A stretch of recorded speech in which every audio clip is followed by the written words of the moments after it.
The ability to do arithmetic wasn't the only thing the Sumerians needed for their civic programs. They also needed to be able to keep a permanent record of their calculations. But hold on, the written word hasn't been invented yet. Numbers, it seems, were the world's first writing. Aconteceu assim. Números específicos de peças eram colocados em envelopes de argila por segurança. Os envelopes eram então fechados. Mas após fechar o envelope, como você se lembraria de quantas peças ele continha? Tinha um probleminha aí. Mas espera um pouco. Pegava-se outra peça para fazer marcas no envelope. Tantas marcas quanto fossem os cones colocados lá dentro. Então, alguma mente brilhante percebeu que o envelope não era necessário. Na verdade, nem os cones eram. Bastava simplesmente fazer as marcas diretamente em um tablete de argila e pronto. Tinha-se o registro dos números. A noção de escrita havia nascido. Os matemáticos sumérios já conseguiam manter registros permanentes de seus cálculos que podiam se tornar mais complexos do que nunca. Poucas pessoas eram iniciadas nos mistérios dos números, e elas eram treinadas desde a infância. Tornaram-se uma elite poderosa e muito bem paga que até hoje nós valorizamos. Isso mesmo. O maior presente dos sumérios para o mundo foi o reverenciado contador.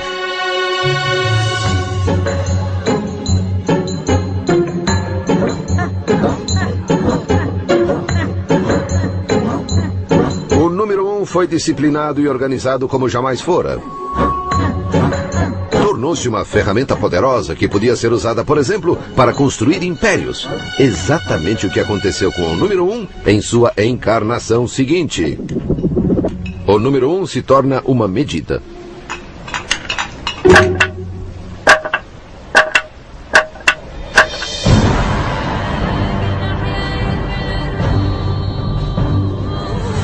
Egito, 3.000 anos antes de Cristo. Nas mãos dos sumérios, o 1 havia se tornado parte de um complexo sistema de contagem. Os egípcios iriam estender seus talentos ainda mais. Além de caminhar lentamente, não sorrir e manter-se em formação, os egípcios amavam coisas grandes. Grandes edifícios, grandes estátuas e grandes exércitos. Também criaram números realmente grandes. E o modo como eles os escreviam nos oferece um fascinante reflexo da hierarquia da sociedade egípcia. Primeiro, os números do homem comum, do dia a dia. O número 1 era representado por uma simples linha. O 10 era uma corda. O 100, uma corda em espiral. Todos humildes números para os trabalhadores. Mas então vinham os números para os aristocratas, números para impressionar. 1,000 is a lotus, symbol of pleasure. 10,000, a commanding finger. And then the number for pharaohs, a number the Sumerians never even dreamt of. 1,000,000. The sort of number only a pharaoh would need to count his prisoners.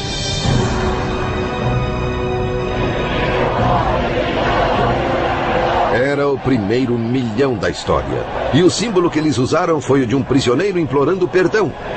Ou será um contador implorando para não ter de contar mais prisioneiros? De qualquer modo, o número 1 nunca esteve tão ocupado. But one had another job the Egyptians wanted it to do. Perhaps the most important job of all. Eles precisavam que o número 1 ajudasse no canteiro de obras. Os egípcios eram construtores entusiasmados e davam muito valor à beleza. Mas é impossível criar belos edifícios sem medir com precisão. E não dá para medir com precisão sem saber qual é a sua unidade. Ou seja, o que você quer dizer quando se refere ao 1. Para resolver esse problema, os egípcios fariam algo que ninguém fizera antes. Definiriam sua própria versão do número 1. Ela se baseou no comprimento do braço de um homem, do ombro à ponta dos dedos mais a largura de sua mão. O número 1 passou a ser conhecido como cúbito, a medida para todas as coisas. A incontestável régua.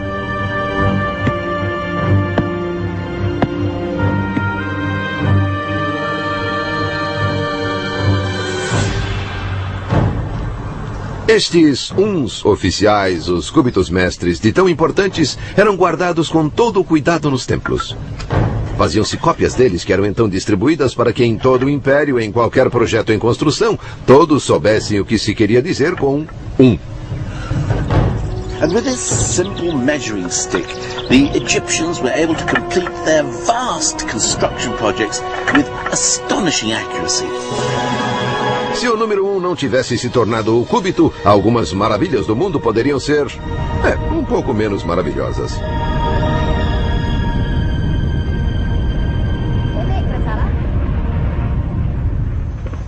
By transforming one from counting things to measuring things, the ancient Egyptians hadn't just opened up a whole new world of bespoke tailoring and fitted carpets. They had made one the measure of all things. One had become the ruler. But its destiny was even more special. One was about to become the essence of the universe.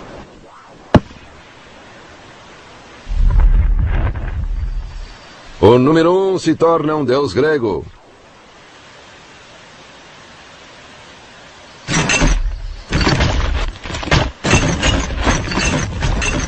It all began about 2,500 years ago in ancient Greece, or modern Greece as it then was, because of a chap by the name of Pythagoras. Pythagoras. Did he have a theory or something? The square of the hypotenuse in a right-angled triangle is equal to the sum of... That's right, Pythagoras' theorem. A bit of a bore, I never quite understood it. Well, actually, I think that Pythagoras was a pretty interesting bloke. Oh, yeah? He had a school in which all his pupils had to give up their worldly possessions, eat only vegetables, and swear never to touch beans. Why on earth not? Pythagoras believed that when you fart, a bit of your soul escapes. Amazing what you learn in schools nowadays, isn't it?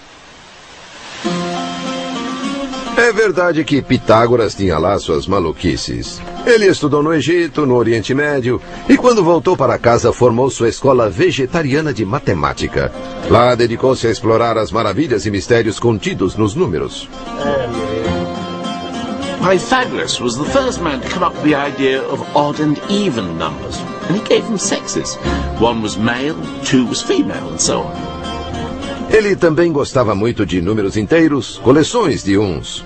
Percebeu que certos números inteiros assumiam formatos agradáveis. O 3 formava um triângulo, o 4 um quadrado, 1 mais 2 mais 3 mais 4 criavam o 10, que formava um triângulo mágico. Pitágoras também estava convencido de que o 1 acabaria ajudando a explicar uma das principais dúvidas filosóficas da época. The Greek philosophers were forever trying to find out the one thing that everything is made of. One philosopher said everything's made of fire, another air, another water. Pythagoras said that everything was made of numbers, including music. To find out what Pythagoras meant, I've come to the Waterbury Garden Centre in Oxfordshire. Oh, thank you very much. All I need now is a mathematician. Oh, I'm a mathematician. Oh, what a bit of luck. But if you want to find out about Pythagoras' music and maths, we're going to need some pots of rather different sizes. Good Lord. Pythagoras wanted to understand why certain combinations of notes sounded so beautiful and harmonious. So if we play a pot, we get a note, la. But if I combine it with the note of this pot, la, it's rather a bad combination. Let's listen to them together. Oh, yes, that doesn't work at all, does it? But if I play this pot here, la, la, that's a beautiful combination. Let's hear them together. But why is it such a beautiful combination? And the answer is mathematics. The relationship between the weights of these pots is in a perfect 1-to-2 relationship. And it's that combination of whole numbers which makes this such a nice sound. As opposed to the first pot, this is sort of a 1 to 1.264, not a nice whole number relationship, which is causing the bad sound. So Pythagoras is saying that the harmonies are combinations of whole numbers. That's right. Numbers that are collections of ones. Pythagoras realised that these whole numbers are really why things sound so beautiful, and it excited him so much he realised that really mathematics was the base of everything, that it would explain musical harmony and the cosmos, and this is why he coined the phrase the music of the spheres. So, shall we? Oh, I don't see why not, yes.